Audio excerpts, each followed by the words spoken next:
Hello friends, welcome to our channel. ఇక నిన్న Sreeja eliminate అయింది కదా.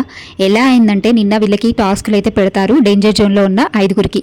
అంటే సంజన, డెమన్ పవన్, సుమన్ శెట్టి, శ్రీజ వీళ్ళ ఐదుగురికి స్టిక్ ఇట్ విన్ ఇట్ అనే టాస్క్ పెడతారు.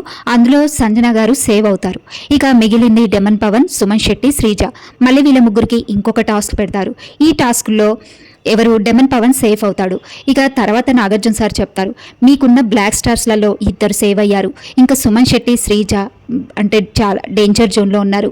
ఇప్పుడు మీరిద్దరు డేంజర్ జోన్లో ఉన్నారు కాబట్టి ఇక ఇప్పుడు కొత్తగా వచ్చే వైల్డ్ కార్డ్స్ మీరిద్దరిలో ఎవరినో ఒకళ్ళనైతే ఎలిమినేట్ చేసేస్తారు అనేసి అక్కడ నాగార్జున సార్ చెప్తారు. కానీ అక్కడ వైల్డ్ కార్డ్స్కి ఆ పవర్ ఇవ్వడం చాలా తప్పు అనిపించింది. అసలు ఏ సీజన్లో లేనిది ఈ సీజన్లో వైల్డ్ కార్డ్స్కి అంత పవర్ ఇవ్వడం ఏంటి? వాళ్ళు తీసేయాలనుకుంటే అక్కడ సుమన్ శెట్టిని తీసేయచ్చు. ఎందుకు అంటే అతని పర్ఫార్మెన్స్ చాలా తక్కువ ఉంది.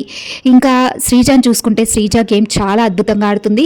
ప్లస్ అన్ని పాయింట్స్ కరెక్ట్గా పెడుతుంది. నామినేషన్లో ఏ పాయింట్ ఉన్నా కరెక్ట్గా తన పాయింట్ని కరెక్ట్గా పెట్టేస్తుంది బయట.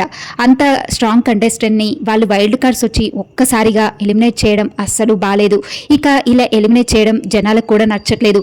ఎందుకంటే ఈ వీక్ శ్రీజాకి ఎక్కువ ఓటింగ్స్ ఉన్నాయి. చాలామంది శ్రీజాకు ఓటింగ్ వేశారు. ఇక ఆ ఓటింగ్స్కి వాల్యూ లేకుండా పోయింది అనిపిస్తుంది. ఈ వారం శ్రీజాకి ఆడియన్స్ చాలా బాగా ఓటేశారు. ఆమె ఫస్ట్ స్థానంలో ఉంది. కానీ అలాంటి స్ట్రాంగ్ కంటెస్టెంట్ని వైల్డ్ కార్డ్స్ వచ్చి తీసేయడం అస్సలు బాలేదు.